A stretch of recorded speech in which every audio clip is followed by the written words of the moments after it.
오늘은 지난 주일에 이어서 예수님이 가르쳐 주신 기도 방법인 주기도문의 이 이제 두 번째 부분 후반부에 대해서 우리 같이 말씀을 함께 나누겠습니다. 먼저 오늘 말씀 들어가기 전에 좀 잠깐 복습을 하면은요. 예수님께서 이제 제자들에게 어떻게 기도할지를 가르쳐 주시는데 예수님은 먼저 두 가지 하지 말아야 할 기도를 가르쳐 주셨죠. 그래서 첫 번째로 하지 말아야 할 기도가 뭐냐면 뭐였죠? 예, 사람에게 보이려고 하는 이 외식하는 기도 하지 말아라. 왜냐하면 그러니까 이 사람에게 보이는 기도, 외식하는 기도는 뭐가 잘못된 거예요? 기도의 대상, 대상이 잘못된 거죠. 그래서 사람에게 보이는 기도하지 말아라. 두 번째 하지 말아야 할 기도는 뭐죠? 중언부언하는 기도하지 말아라. 이거는 그러니까 하나님을 신뢰하지 않고 그러니까 하나님과 소통하는 그 방법을 그러니까 내 방식대로 내가 뭔가 하나님의 어떤 마음을 나의 의도대로 내가 뭔가 주문을 외우고 또 내가 어떤 하나님께 무언가를 많이 얘기하면 하나님께서 들어주시는 것처럼 그렇게 아버지라는 이 하나님이 나의 아버지라는 것을 인정하지 않고 그렇게 하나님께 그런 대상과의 관계를 생각하지 않고 하는 기도, 그게 중언부언하는 기도인데 그런 기도하지 말아라. 주님께서 말씀하셨죠. 그리고 나서 이제 해야 할 기도 세 가지를 말씀하셨는데 처음에 첫 번째로 할 것은 뭘 처음에 기도하러 가시죠? 하늘에 계신 우리 아버지요. 이거는 그러니까 대상을 분명히 하고 기도해라. 그래서 우리가 기도하는 하나님은 하늘에 계신 하나님. 그래서 이 의미는 초월적이고 전능하신 하나님인데 그분이 어느 곳에서든지 우리와 함께 해주시는 그 하나님이시다. 그런데 그 하나님은 우리 또 누구시다고요? 아버지. 그러니까 우리가 뭘 구하는지 또 우리가 뭐가 필요한지 그러니까 이 모든 것들을 아시고 사랑으로 함께 해주시는 그 초월적이신 하나님이 우리에게는 누구시다? 아버지시다. 그러니까 이거를 분명히 하고 기억하고 기도하라. 이게 기도의 첫 시작이죠. 그리고 나와서 세 가지를 구하는데 첫 번째는 뭘 구해요? 하나님의 이름이 높아지기를 기도해라. 두 번째는 하나님의 나라가 임하기를 기도해라. 그리고 세 번째는 그 하나님의 뜻이 이 땅 가운데서 우리를 통해서 뜻이 이루어지기를 기도해라. 그러니까 이게 예수님께서 말씀하신 가르쳐 주신 세 가지 기도였습니다. 자, 근데 여러분, 그러니까 이 첫 번째로 가르쳐 주신 이 세 가지 기도의 내용은 공통점은 누구를 위한 기도? 누구를 위한 기도? 하나님 아버지를 위한 기도. 그러니까 이거 먼저 해라. 주님께서 이걸 가르쳐 주셨죠. 성도님들, 지난주 여러분들 기도하실 때 하나님을 위해서 기도하셨어요? 어떠세요? 하나님을 위해서 먼저 기도하는 기도. 그렇게 하나님을 위한 기도 하시면서 기도하셨나요? 어때요?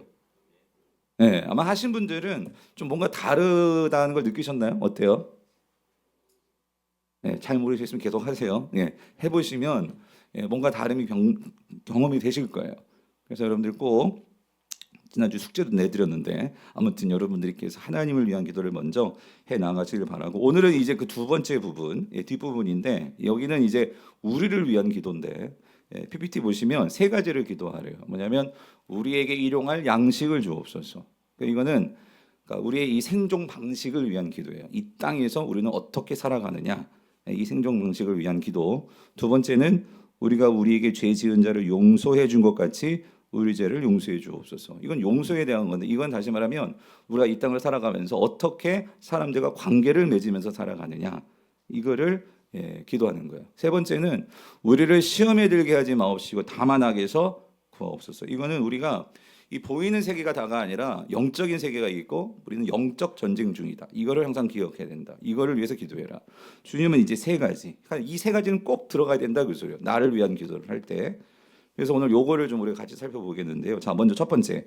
자, 우리와 관련해서 주님은요. 일용할 양식을 구하라고 기도하십니다. 그래서 11절 다시 한번 읽어보면요. 같이 읽어볼게요. 시작. 오늘 우리에게 일용할 양식을 주시옵고요. 자, 그래서 여러분 예수님께서 이제 하나님을 위한 기도한 다음에 우리 자신을 위해서 나를 위해서 기도하는데 예수님도 잘 아시는 것 같아요. 왜냐하면 우리가 이 땅을 살아가려면 뭐가 필요해요? 생존하기 위해서는 양식이 필요한 거예요. 그렇죠? 먹고 살아야 되잖아요. 그러니까 예수님께서 딴 게 아니라 그 양식을 먼저 위해서 기도하라. 주님께서 말씀을 하십니다.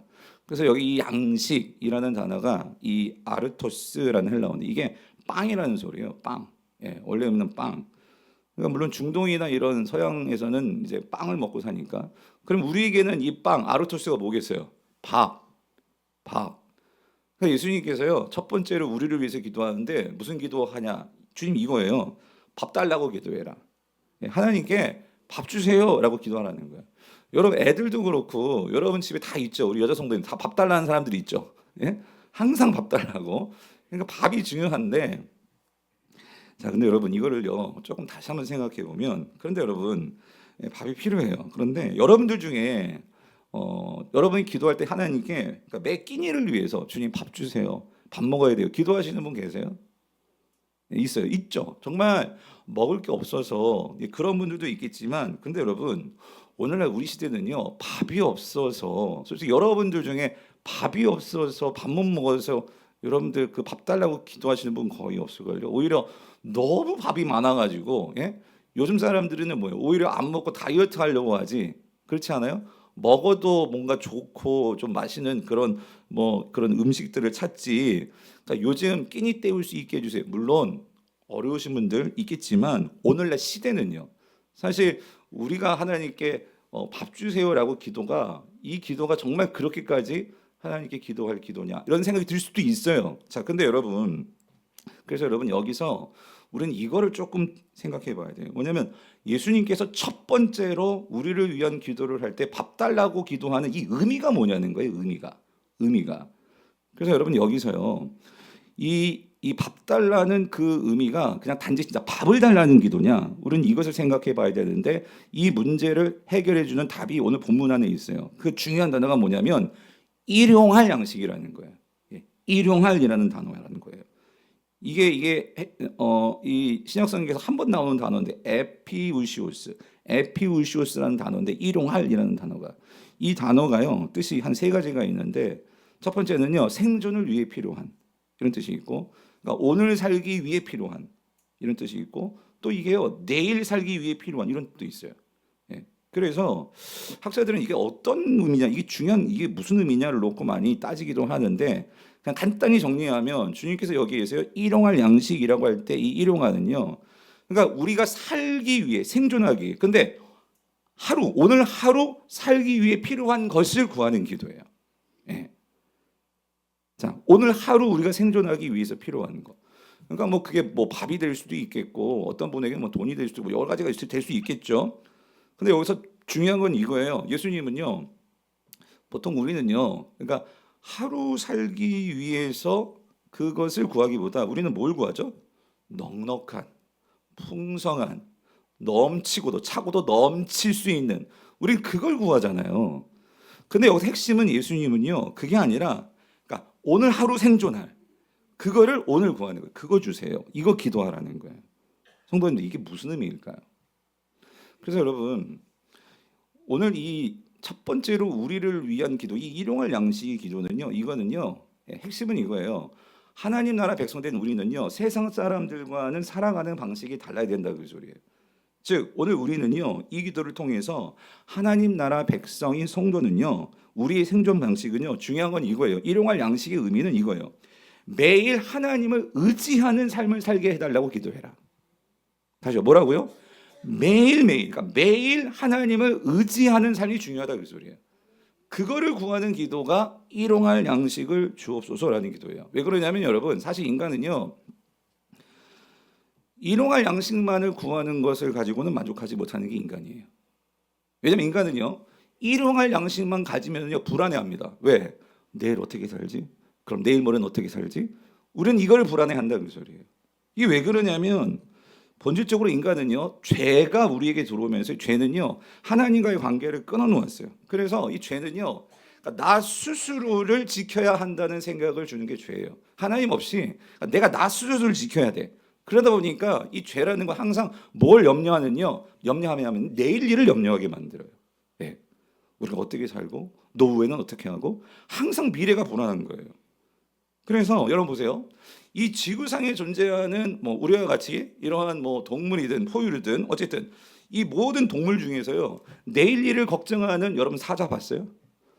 여러분 내일 일 걱정하는 강아지 봤어요? 어떤 동물도 내일 일을 염려하는 동물은 인간밖에 없습니다. 예. 그게 왜 그러느냐? 인간은요 항상 이 먹을 거 입을 거 내일 일을 염려하고 걱정하는 게 인간인데 사실 그게 있기 때문에 인간은 문명을 만들었고 과학을 발달한 면이 있어요. 발달시킨 면이 있어요. 그런데 오늘 저와 여러분들은요, 세상 사람과 다르게 우리는 누가 생겼냐면 하늘에 계신 누구요? 우리 아버지가 생긴 사람들이에요. 아멘이십니까? 그렇다면 예수님께서 말씀하시는 거예요. 너희들은 내일 일은 누가 책임져 주실 거예요? 하나님이 책임져 주실 거예요. 그래서 오늘 우리 하늘에 계신 아버지를 믿고 기도하는 우리들은요, 내일이 아니라 우리는 오늘 일용할 양식이면 된다 그 소리예요. 아멘이십니까? 그래서 여러분 마태복음 6장 31절 34절을 보면 예수님께서 이렇게 말씀하셨어요. 그러므로 염려하여 이르기를 무엇을 먹을까, 무엇을 마실까, 무엇을 입을까 하지 말라. 이는 다 누구요? 하나님 아버지 없는 그 이방인들이나 구하는 것이라. 너희 하늘 아버지께서 이 모든 것이 너희에게 있어야 할 줄을 아시느니라. 34절 읽어보세요. 그러므로 내일 일을 위하여 염려하지 말라. 내일 일은 내일이 염려할 것이요 한날의 괴로움은 그날로 족하니라 그 소리예요. 사실 많은 사람들이 여러분 그러니까 자신의 미래의 안전을 위해서요. 그러니까 이게 불안하니까 하나님을 모르니까 이 세상의 다른 무언가에 집착을 하는 거예요. 그러니까 무언가를 가지려고 했죠. 그러니까 무언가를 더 쌓아놓고 그거를 가져야지만 내가 뭔가 이렇게 안정을 누리는 거예요. 그래서 여러분 성경에서는요, 하나님 외에 뭔가를 이렇게 쌓아놓고 뭔가에 마음을 두고 그거를 의지하면서 살려고 하는 것을 뭐라고 하죠? 뭐라고 해요? 우상이라고 하는 거예요. 우상. 그런데 여러분 이 우상은요 아주 위험한 거예요. 왜 그러냐면 자 사실 그 대표적인 우상이 돈이거든요. 돈. 근데 여러분 서양 속담에요 이런 속담이 있어요. 돈이 하인이 되면 이보다 충직한 하인이 있을 수 없다. 하지만 돈이 주인이 되면 이보다 난폭한 주인이 있을 수 없다라는 속담이 있대요. 여러분 이게 무슨 뜻인지 아시겠어요? 그러니까 여러분 돈이 많으면 좋을까요? 그러니까 여러분 돈은요 중요한 게 세상 사람들은 많고 적음에 관심을 둬요. 근데 이 속담이 말하는 것은요 사실 중요한 것은 돈이 많고 적음이 중요한 게 아니라 돈에 있어서 중요한 것은 뭘까요? 그 돈을 내가 뭐 할 수 있어야 돼? 다스릴 수 있어야 돼. 돈에 대한 통제력이 나에게 있어야 돼. 그게 뭐냐면 돈의 주인이 누가 돼야 돼? 내가 주인이 돼야 된다 그 소리예요. 그러니까 내가 돈을 다스리고 통제할 수 있는 힘이 있어야 되는데 이게 힘이 없으면 돈이 많으면 많은 대로 오히려 통제가 없으니까요. 돈이 좋으니까요. 막 그 돈을 가지고 좋은 일만 할 것 같죠. 돈이 많으면 오히려 더 나쁜 일도 많이 할 수 있고요. 돈이 많으면 오히려 그것이 우리가 통제력을 잃어버리면은요. 부부와의 관계, 형제와의 관계, 부모와의 관계도 다 그 어떻게 돈이 망가뜨려 놓는다 그 소리예요. 근데 오히려 돈이 없을지라도 내가 돈에 대한 통제력을 가지고 있으면은요. 그 돈 하지 않고 산다는 거예요. 돈에 끌려다니는 삶이 아니라 그 돈이 없다고 해서 우울해하거나 불안해하지도 않고 그렇게 살 수 있는 게 돈의 통제력을 가지고 있는 사람이다 그 소리예요. 자, 근데 여러분 우리가요 이 돈의 주인이 되지 못하면 어떤 일이 벌어지느냐? 여러분 이거예요. 세상의 우상은요 내가 그것에 대한 통제력이 없으면은요 결국 이 세상의 그 우상이 돈이 누구의 주인 될까요? 나의 주인이 되어버리는 거예요. 예. 오늘 우리를 끌고 갑니다. 뭐가? 이 돈이 끌고 가는 거예요. 그런데 이 돈이 우리를 끌고 감에 있어서 가장 우리를 끌고 가는 그 무기가 뭔지 아세요? 그게 바로 두려움이다. 그래서 두려움. 아, 내가 돈을 못 벌면 어떡하지? 아, 우리 애들도 돈을 못 벌고 그렇게 살면 어떡하지? 아, 내가 노후에 돈이 없는데 돈이 없으면 내가 10년 뒤에 20년 뒤에 어떻게 살지? 이게 막 불안해지니까 여러분 어떻게 해요? 지금부터 돈 하면서 돈에 우리가 마음에 빼앗기고 여러분 제가 저축 나쁘고 투자 나쁘다는 소리가 아니에요. 중요한 거는 이 통제력이 없으면 그거에 의해서 내가 거기에 끌려다니면서 그 두려움 때문에 두려움이 두려움을 낳고 그래서 하나님을 의지하기보다 내가 쌓아놓은 것이 많으면 그거 의지해서 마음이 평안하고 그것이 없으면 그것 때문에 위축되고 불안해하고 그런 삶을 살게 된다 그 소리예요. 그래서 여러분 우리가요 이 돈의 노예가 되지 않고 우리가 살려면은요 우리에게 힘이 필요해요. 힘. 그 힘이 뭐냐면 그러니까 이거를 다스릴 수 있는 것은 힘이거든요. 그 힘을 가져야 되는데 여러분 우리가 돈을 다스릴 수 있는 그 능력을 어떻게 가질 수 있을까? 성경은 이걸 분명하게 말해줍니다. 뭐라고 말하냐면 성경은요 우리가 돈을 다스리는 돈의 주인이 되려면은요 이게 아이러니한 게 뭐냐면 우리가 누군가의 종이 되어야지만 우리가 이 돈의 주인이 될 수 있다는 거예요. 그게 무슨 말이냐면 내가 나보다 크신 하나님의 종이 될 때 우리는 그 하나님과의 관계에서 내가 종으로서 하나님을 따라가기 때문에, 하나님을 바라보고 하나님의 영향을 받기 때문에 돈이 우리의 주인이 될 수 없다는 그 소리예요. 아멘이십니까? 근데 나보다 더 크신 이의 내가 종이 되지 않고 나보다 더 크신 이의 어떤 내가 영향을 받지 않으면은요, 우리는 쉽게 이 돈이 결국 나중에는 주인이 돼서 나를 끌고 갈 수 있다라는 거예요. 그래서 여러분 참 그렇습니다. 하나님께서요, 이 애굽에서요, 그 돈 하면서, 그러니까 이 상징적으로 이 세상의 부귀영화의 앞에 놓고 신에게 비밀을 써달았던 이 애굽에서 400년 동안 종살이했던 이 이스라엘 백성들을 출애굽시키고 나서 하나님께서 이 광야에서 40년 동안 그들을 훈련시켰던 것은 뭐 복잡한 게 아니에요. 뭘 훈련시켰습니까? 결국은 먹고 사는 문제, 하나님께서 먹는 거 가지고 그들을 훈련시켰던 그 소리. 하나님께서 40년 동안 아침마다 뭘 훈련시키셨어요? 너희들이 이 광야에서, 광야에 먹을 것이 없죠. 뭐 어디서 먹을 거 살 수도 없고요. 그런데 그 아침마다 이들이 나아가서 하나님 말씀대로 살았을 때 그들은 뭐예요? 40년 동안 만나를 먹고 굶었어요? 굶었어요? 굶지 않았어요? 굶지 않았다 그 소리예요. 하나님께서 왜 그 훈련을 시키셨을까? 즉 먹고 사는 문제에 있어서, 즉 다시 말하면 돈의 문제에 있어서 우리가 하나님의 종이 되지 않으면은 우리가 그 먹고 사는 문제, 항상 그 돈이라는 것에 우리는 쩔쩔쩔쩔 매면서 살게 된다는 거예요. 그래서 하나님께서 40년 동안 그걸 훈련시키신 거예요. 그래서 여러분 신명기 8장 3절 말씀하시죠. 분명히 말씀하세요. 뭐라고?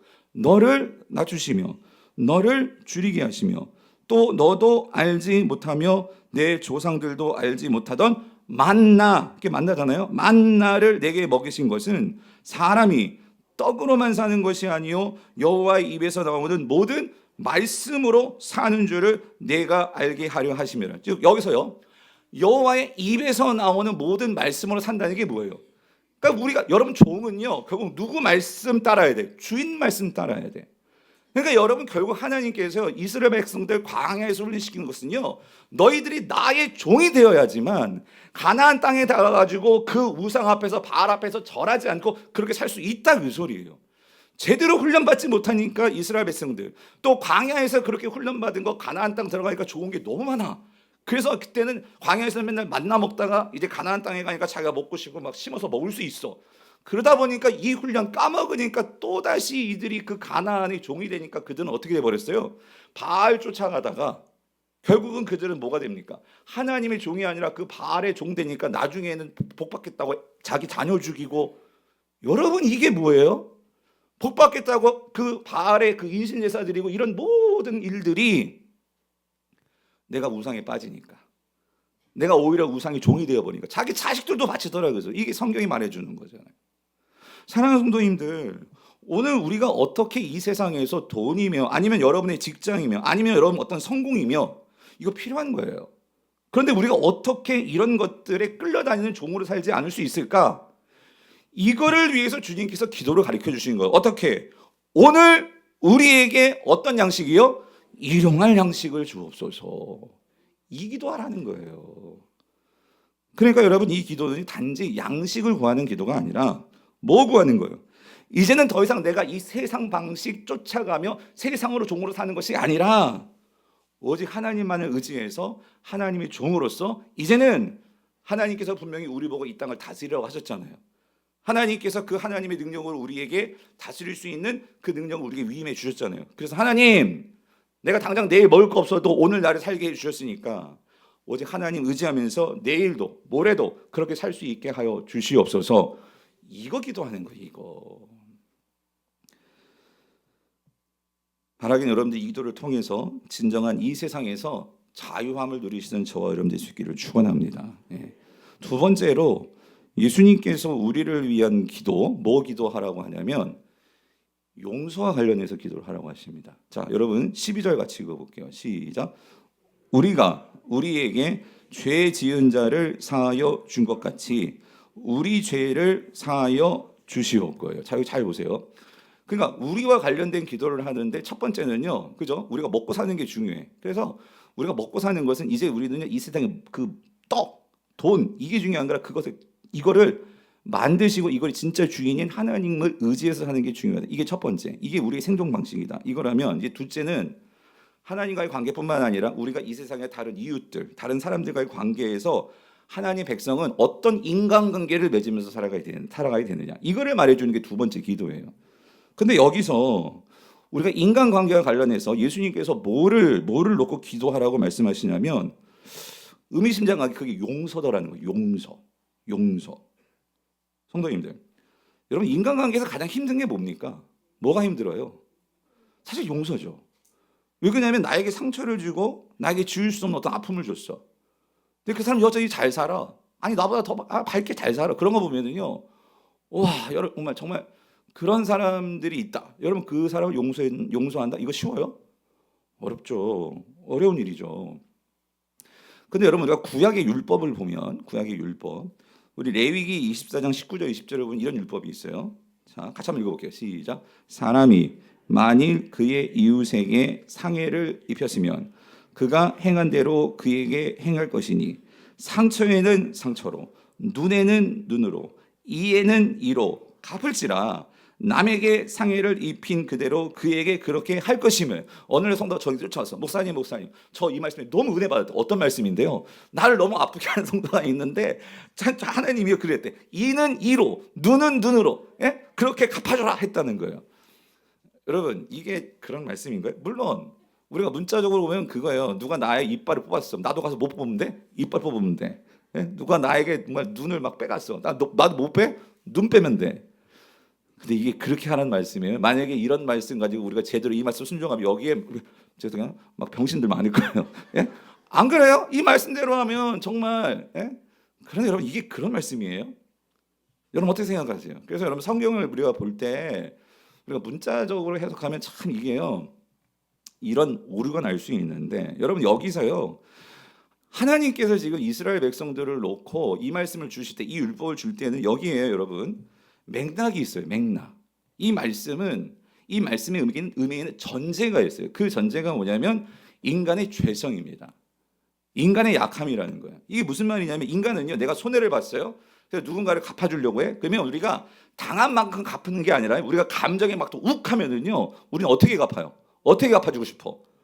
내가 당한 것에 배로 갚아주고 싶은 거예요. 이게 인간의 속성이다 그 소리예요. 그래서 율법은요 그거를 금지하는 거예요. 너희들이 당한 것 이상으로 가면 안 돼. 그래서 인간의 죄성을 지금 그것을 인정하면서 허용하는 건데, 그리고 또 한 가지 이거는요 지금 이 율법은 개인적으로 이렇게 너희들이 개인적인 보복을 해도 돼 이걸 말하는 게 아니라 지금 율법은 마치 이런 거예요. 오늘날 이 세상에도 어떤 재판 사법의 시스템이 있어서 잘못을 했어요. 그럼 내가 함부로 가서 막 폭행을 하면 쌍방 과실이 될 수 있어. 그러면 나는 참아야 돼. 어디다 맡겨야 돼? 재판부에 맡겨야 돼. 그래서 재판부가 거기서 판결을 내려주면 이제 나라가 공권력으로 그 사람에게 벌을 내리는 거죠. 정의의 영역이고 공적인 정의의 기준. 그러니까 오늘 이 율법은요 하나님께서 이스라엘 백성도 마찬가지예요. 재판관 앞에서 너희가 어떤 억울한 일이 있을 때 그러면 그 재판관이 더 이상 어떤 큰 보복이 없도록 이 기준 안에서 그러한 잘잘못을 가려준다 그 소리예요. 자, 근데 여러분 이 말씀이요. 이 레위기의 이 말씀이 신약에 오면 여러분 잘 아시지만 산상수훈 5장에서 마태복음 5장에서 예수님께서 이 말씀을 가지고 그대로 말씀하시면서 구약에는 이렇게 말씀해요. 율법에는 옛적에는 눈에는 눈, 이에는 이 이렇게 말하지만 나는 어떻게 돼? 나는 어떻게 말씀하신대요? 형제가 왼뺨을 때리면 너희는 어디도 내줘? 오른뺨 내주고 오리를 가자고 하면 너희는 어디를 가? 심리를 가지고. 이게 무슨 말이냐면 예수님의 논리, 신약에서는 이게 완전히 바뀌어버려요. 이 동행보복법이라는 이러한 구약의 이러한 보복의 어떤 이러한 말씀이요. 어떻게 바뀝니까? 오히려 나의 원수들을 향해서 너희가 용서해 주라는 말씀으로 바뀌더라는 거예요. 자, 근데 여러분 중요한 건 이거예요. 아니 어떻게 목사님, 아니 어떻게 예수님, 정말 내가 이렇게 억울한데 내 힘으로 내 마음으로 어떻게 이 사람을 용서합니까? 그래서 여러분 예수님께서 이 율법에도 있는 동행보복법이라는 이거를 뛰어넘는 용서로 나아가서 그 용서를 하려고 주님께서 말씀하시는 그 이유가 뭘까요? 여긴 중요한 이유가 있죠. 뭐냐면 구약은요 어떤 면에서는요 이 땅의 힘으로 이 땅의 법칙을 따라서 그렇게 우리가 살지만 신약 백성들, 오늘 예수 그리스도가 이 땅에 오셨어요. 하나님께서 오늘 저와 여러분과 오늘 이 땅에 오는 예수 그리스도를 믿는 자들에게는요, 우리가 이 땅을 살아가면서 엄청난 새 언약 백성으로서 우리는요 하늘의 은혜를 받았다 그 소리예요. 그게 무슨 말이냐면 하나님이 우리에게 무한한 하나님의 사랑을 보여주셨죠. 예수 그리스도를 우리에게 보내주셔서 우리가 감당할 수 없는 그 죄의 모든 것을 십자가에서 용서해 주는 은혜를 얻은 사람은 구약 백성들이 아니라 오늘 저와 여러분인 줄 믿으시기를 바랍니다. 그 은혜를 받았다면, 다시 말하면 하늘이 우리를 끌어당기는 거예요. 그래서 여러분, 시몬 베유라는 이 프랑스의 사상가가 있는데 그분이 중력과 은혜라는 책을 썼는데 이렇게 쓰셨어요. 오늘날 이 많은 세상 사람들은요 결국 땅의 중력의 힘을 받아서 살아가기 때문에 땅의 법칙대로 살아간다 그 소리예요. 무슨 말인지 이해되시죠? 여러분, 우리가 지금 이렇게 설 수 있는 것은 중력이 우리를 끌어당기기 때문이에요. 그런데 여러분, 하나님의 백성된 저와 여러분들은요 하나님 나라가 있음을 믿는 자들이잖아요. 아멘이시죠? 그 나라는 오고 있는데, 그런데 그 오고 있는 그 나라에, 하나님 나라에도 하늘의 중력이 있다는 거예요. 저와 여러분들은요, 우리는 지금 땅의 중력도 받고 있지만 하늘의 중력이 저와 여러분들을 끌어당기고 있기 때문에 오늘 저와 여러분들은 세상에 있지 않고 그 하늘의 중력이 저와 여러분들을 어디다 갖다 놓으셨어요? 예배당에 갖다 놓으신 거예요. 여러분 믿으십니까? 그래서 우리는 예배를 드리고 있다 그 소리예요. 무슨 말이냐면 저와 여러분들에게는 지금 하늘의 중력이 작용하고 있는 사람들이다 그 소리예요. 그렇기 때문에 오늘 예수님이 그 말씀하시는 거예요. 구약에는 이에는 이, 눈에는 눈 그렇게 말했지만 오늘 너희들이 용서할 수 있는 것은 너희들은 하늘의 중력 안에 있는 자들이기 때문에 그 중력으로 하늘이 너를 끌어당기는 그 힘 속에서 너희들이 그 힘을 통하면 우리가 뭐 할 수 있어요? 용서할 수 있다 그 소리예요. 아멘이십니까? 예? 이게 무슨 말이면 제가 한번 더 설명을 드릴게요. 예수님께서요, 그래서 오늘 보면 다시 한번 잘 보시면은요, 여기 12절을 다시 한번 좀 띄워주세요. 12절, 오늘 보면 12절을 보면은요, 이 12절이 그거잖아요. 우리가 우리에게 죄 지은 자를 어떻게 했어요? 사하여 준 것 같이 우리 죄를 사하여 주시옵고잖아요. 근데 이게 원래 그 헬라어 원어 성경을 보면 우리말은 이게 죄 지은 자 그랬죠. 죄 지은 자. 근데 이게 헬라어가 오페일테스는요 죄 지은 자가 아니라요 빚진 자예요. 빚진 자. 그리고 여기 우리 죄 그랬는데 원어는 죄가 아니요 빚으로 되어 있어요. 빚. 그러니까 다시 말하면 우리가 우리에게 빚진 자를 사하여 준 것 같이 우리의 빚을 사하여 주시옵고, 원어는 그렇다고 그 소리예요. 자, 근데 이게 무슨 말이냐면 이런 거예요. 예수님 말씀하시는 거예요. 사실 오늘 저와 여러분들은요 하나님께 무한한 빚진 자들이라 그 소리. 빚진 자, 빚진 자. 그런데 그 하나님께서 저와 여러분들에게 우리가 도저히 갚을 수 없는 빚을 하나님이 다 갚아주셨어요. 누구의 값으로? 그 아들 예수 그리스도의 피값으로. 예. 엄청난 하나님 아들의 그 피값으로 우리가 죄에 대해서 지은 이 죄값을 다 갚아주셨어요. 그렇기 때문에 우리 모두는요 하나님의 이 용서의 그 은혜, 용서의 빚을 우리가 정말로 은혜를 받은 사람들이에요. 빚갚음의 은혜를 받은 사람들이에요. 그렇기 때문에 오늘 우리도 이 세상에서 누군가 나에게 빚진 자를 만났다면 우리는 어떻게 해줘야 될까요? 그 빚을 사해줄 수 있어야 된다는 소리예요.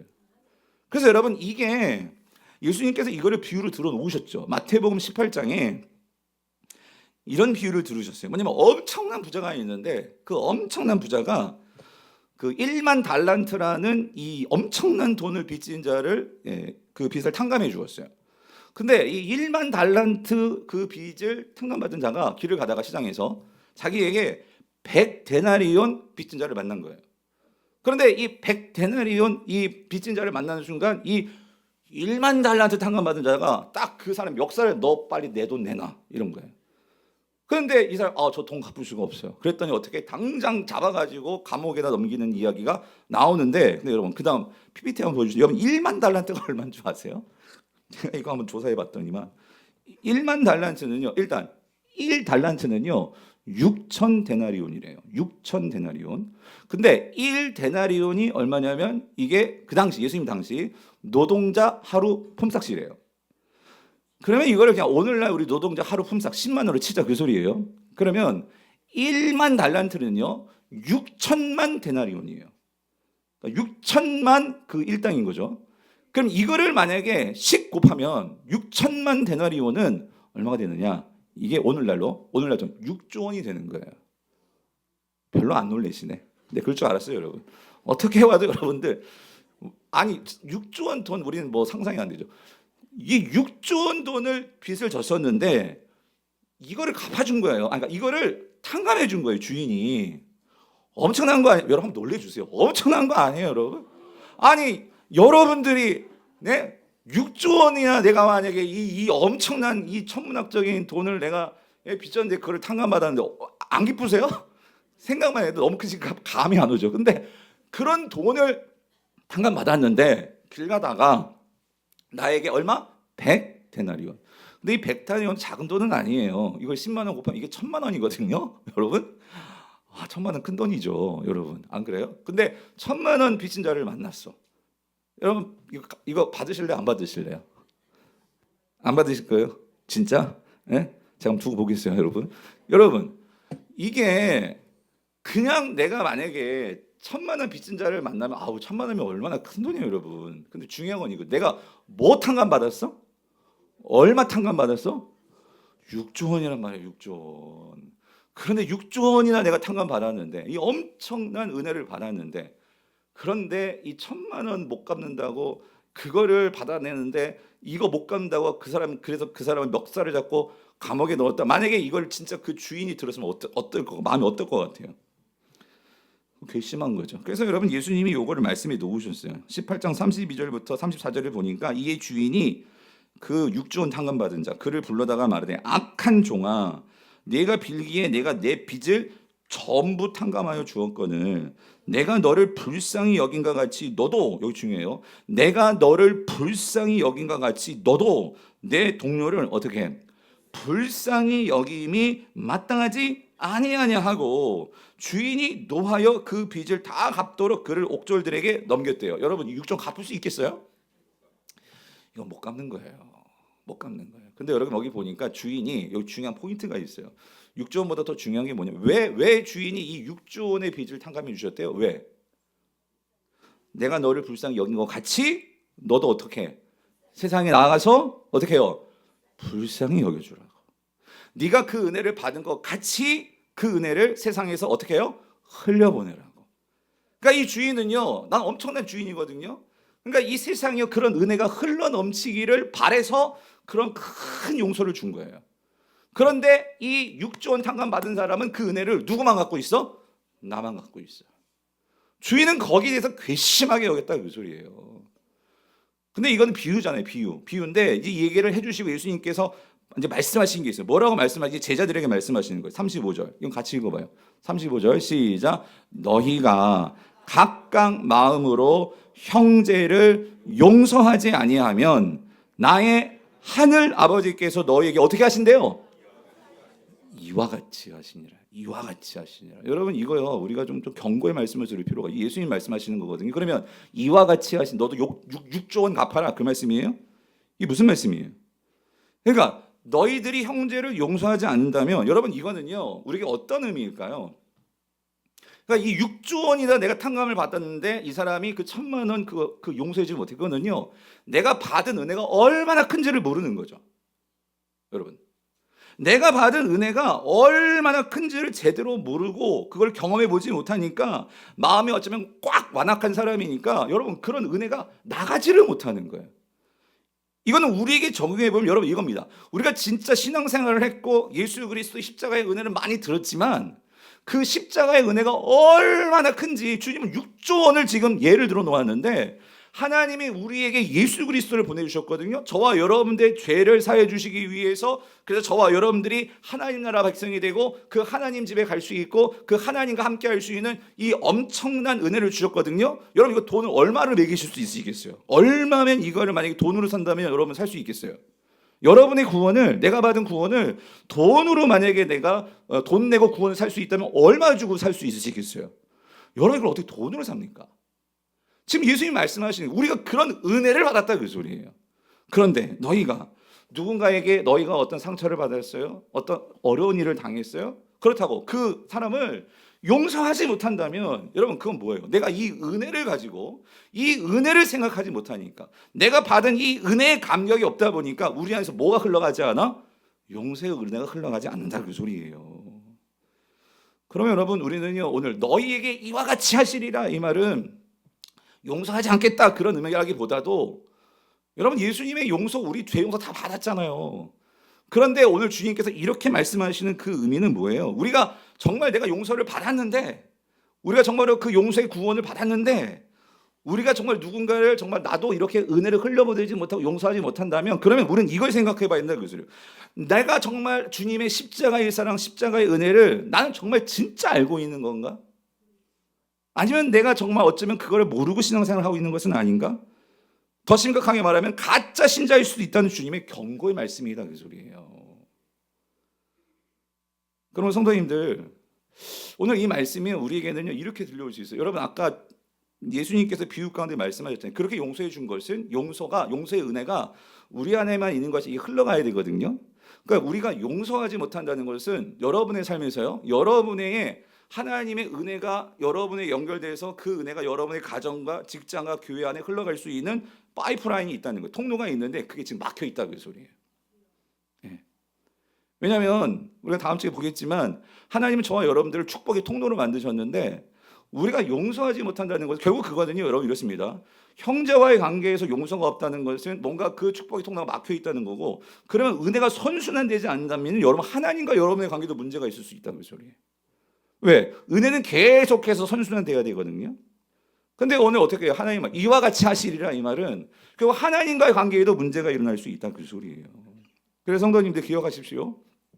우리가 우리에게 죄 지은 자를 사하여 준 것 같이 우리의 죄를 사하여 주시옵고의 이 기도는요, 사실 여러분 우리는요 하나님의 엄청난 큰 은혜를 받았다, 그 소리예요. 그렇기 때문에 우리는 이 기도는요 이거예요. 하나님, 우리의 힘으로는 용서할 수 없사오니 주님의 그 크신 용서의 은혜가 내 안에서 경험되게 하시고 그것에 감격하게 하셔서 나도 남을 용서할 수 있게 해주시옵소서의 기도라, 그 소리예요. 나도 남을 용서해 줄 뿐만 아니라 나를 통해서 그 용서의 은혜가 흘러갈 수 있게 하여 주시옵소서. 여러분이 있으므로 여러분의 가정에 그 용서의 은혜가 흘러가고, 남편에 대한 용서의 흘러가고, 아내에 대한 용서의 은혜가 흘러가고, 오늘 교회 안에서 성도 안에 그런 용서의 은혜가 흘러가고, 그리고 이 분열이 심한 이 한국 대한민국 안에서 이 한국교회 성도들을 통해서 용서의 은혜가 흘러갈 때, 여러분 그때 뭐가 임하는 거예요? 하나님 나라가 임하는 거죠. 네. 여러분 지금 마음에 하나님께서요, 누가 생각나게 하시는 분 있으면 빨리 용서하십시오. 예. 그래서 기도하시라고요. 그래야 여러분의 뭐가 안 막혀? 은혜의 통로가 막히지 않는다, 그 소리예요. 세 번째, 우리가 세 번째 주님께서요 우리를 위한 기도는요 이거 기도하래요. 영적 전쟁을 위한 기도를 하래요. 여러분 13절 말씀인데 우리 같이 한번 읽어볼게요. 시작. 우리를 시험에 들게 하지 마시옵고 다만 악에서 구하시옵소서. 자, 여기서 시험은요 다른 말 이 유혹이에요. 유혹. 그러니까 주님, 내가 유혹에 빠지지 않게 해주세요. 빠지지 않게 해주세요. 이걸 기도하는 거고, 그리고 뒤에 이 다만 악에서라고 할 때 악에서도 빠지지 않고 우리를 구해주세요, 이 기도인데, 이거 정확하게 번역하면은요 여기서 악은요 여기가 이제 정관사가 붙어 있고, 여기서 악은 포네로라는 악한 이런 형용사거든요. 그래서 예전에 중학교 때 영어에 그런 거 있어요. 더 플러스 형용사는 사람, 사람을 나타낸다. 그래서 헬라어도 그런 게 있거든요. 그래서 정확히 번역하면은 여기서 악은요 정확하게 번역은 악한 자예요. 그러니까 우리를 유혹에 들게 하지 마시고 악한 자에게서 구원해 주세요라고 하는데, 이 악한 자가 누구일까요? 이게 사단입니다. 결국 우리를 유혹하는 자가 누구예요? 사단이죠. 아담과 하와를 누가 유혹했어요? 사단이죠. 오늘 우리를 유혹하는 게 누구예요? 사단이라고요. 그래서 사단이요 끊임없이 우리를 어떻게 해요? 이 세상에서 우리를 유혹하고, 또 우리 내면 속에서도 우리를 유혹하고, 그게 사단이에요. 사단.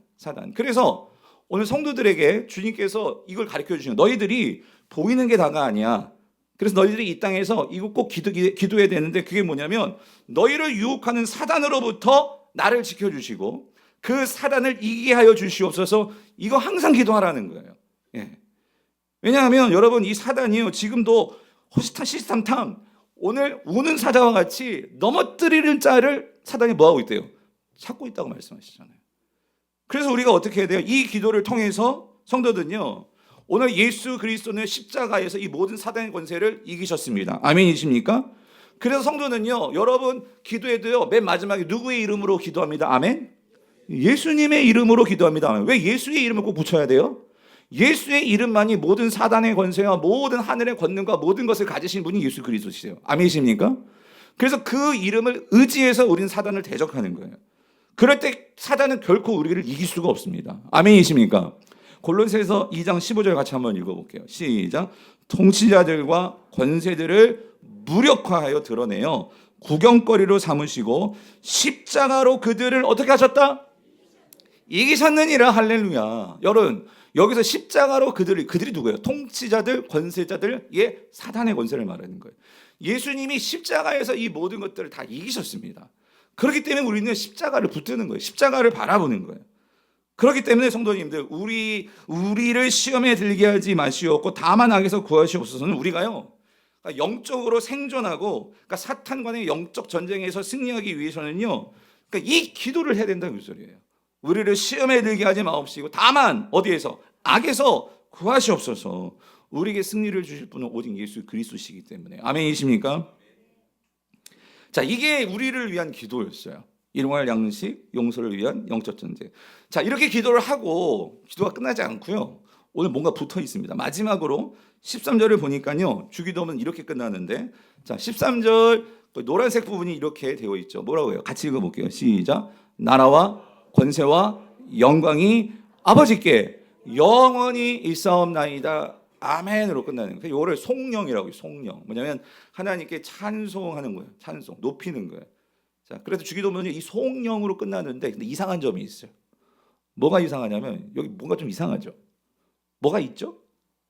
뭐가 보이세요? 가로가 있어요. 그죠? 가로가 있어요. 왜 가로가 있는 걸까요? 중요하니까. 그것도 있겠지만 성경에 보면 가로가 있다는 거는 그러니까 이런 거예요. 여러분, 여기서 가로는요, 이거는 지금 나중에 뭔가가 이게 첨부된 거예요. 첨부된 거. 그러니까 어떤 사본에는 이게 있고 어떤 사본은 이게 없고 그런 게 있어요. 그러니까 이게 무슨 말이냐면, 그러니까 예수님이 제자들에게 주기도문을 가르쳐 줄 때는 이 문구가 없었던 것 같아요. 없었는데 언제부턴가 교회가 이 주기도문을 같이 이제 함께 기도하고 하면서요, 우리가 가진 성경에 이 문구를 써 넣은 것 같아.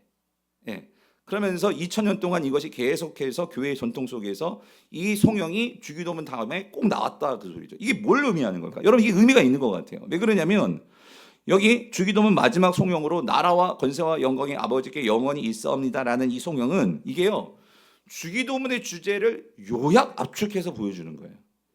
무슨 말이에요? 우리가 지금 예수님이 가르쳐 주신 주기도 내용을 보니까, 그러니까 뭘 기도해서 하나님의 이름, 하나님의 나라와 하나님의 뜻, 하나님을 의지하는 일용할 양식, 그리고 하나님의 은혜로 용서하는 것, 그리고 사단을 이기는 영적 전쟁, 이것을 기도했는데 이게 결국은 다 뭐예요? 이걸 통해서 주님은 이 땅 가운데 뭐가 임하는 거? 하나님 나라가 임하고 하나님의 통치가 이루어지는 거, 그리고 하나님의 그 권세가 나타나는 거, 그래서 결국 하나님께 영광이 올려지는 거, 이거를 위해서 우리에게 이 주기도문을 가르쳐 주신 거거든요. 그래서 이 주기도문 그대로 뒤에 뭐가 붙냐면 나라와 권세와 영광이 오직 누구에게만?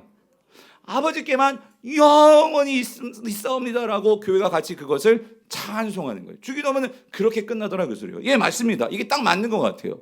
사랑하는 성도님들, 그러니까 우리가 왜 매일 이 주기도문을 가지고 우리가 기도를 해야 될까? 그것은요, 여러분, 오직 하나님 나라만 영원한 나라이기 때문입니다. 오직 하나님만 권세를 가지고 계시기 때문입니다. 오직 하나님만 영광을 받으실 수 있는 분이시기 때문입니다. 여러분, 믿으십니까? 그래서 여러분, 이걸 기억해야 돼요. 뭐냐면 초대교회가요, 왜 이 문구를 넣어놨을까? 여러분, 지금 이 마태복음이 쓰였을 당시나 초대교회 상황은요, 그때의 이 모든 나라는요, 어떤 나라가 힘을 가지고 세계를 지금 다스리고 있었어요? 로마 제국이었습니다. 로마 제국은요, 모든 곳을 다 통치하면서요, 그 나라가 영원할 줄 알았어요. 근데 여러분, 그 나라가 영원했어요? 망해버렸어요. 여러분, 그 당시에요, 그 로마 제국에서요, 그 권세를 가지고 정말 말 한마디면 모든 사람이 다 죽고, 그래서 정말 자신이 퀴리오스라고 로마 황제는요, 그렇게 사람들에게 말하면서요, 그 권세를 가지고 자신을 숭배하게 만들었어요. 근데 여러분, 초대교회 성도는 어땠어요? 그 퀴리오스는 로마 황제가 퀴리오스 주님이에요? 누가 주님이에요? 그 십자가에 달려 죽으셔서 하늘과 그 모든 땅의 권세를 이제 갖게 되신 예수 그리스도가 우리의 누구세요? 주님이시란 말이에요. 그러므로 성도들은요, 초대교회 성도들은요, 그 콜로세움에서 사자의 밥이 되면서도 너 누가 주인이야? 누가 퀴리오스야? 라고 할 때 우리 주인은 하나님의 보좌 우편에 앉아 계신 예수 그리스도가 나의 퀴리오스이십니다 라고 선포하면서 순교하면서 그렇게 나아갔던 성도들이 누구예요? 초대교회 성도들이라는 거죠. 그래서 그들은 사나 죽으나 누구에게만 충성했어요? 로마 황제가 아니라 오직 모든 영광과 존귀와 권세는 오직 누구에게만? 하나님께만, 우리 주 예수 그리스도에게만. 그것을 올려드리며 그들을 예배하고 그분만을 찬양했던 자들이 초대교회인데 어떻게 그럴 수 있었을까? 오늘 그 초대교회 성도들은요, 이 주기도문을 주문같이 기도한 것이 아니고 날마다 매일 삶 속에서 그 주기도문의 내용 하나하나를 고백하면서, 그리고 그 마지막에 이렇게 외쳤다면 그 말이에요. 나라와 권세와 영광이 영원히 누구에게? 아버지께 있습니다 라고 그렇게 선포하면서 그들은 기도했다는 소리예요.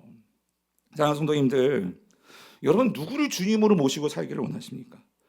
여러분 누구를 따르며 살기를 원하십니까? 여러분 누구에게만 충성하기를 원하십니까? 나라와 권세와 영광을 영원히 가지고 계신 우리 하나님과 그리고 그 아버지 보좌에 계신 예수님이 되시기를 축원합니다. 여러분 요한계시록이 그 핍박받는 로마 그 압제 속에서, 박해 속에서 성도들은 이 요한계시록을 읽으면서 그 예수 그리스도와 하나님을 찬양하고 예배했잖아요. 그 뭐라고 고백합니까? 요한계시록 5장 13절 내가 또 들으니 하늘 위에와 땅 위에와 땅 아래와 바다 위에와 또 그 가운데 모든 피조물이 이르되 보좌에 앉으신 이 누구예요? 하나님. 그리고 그 옆에 계신 누구?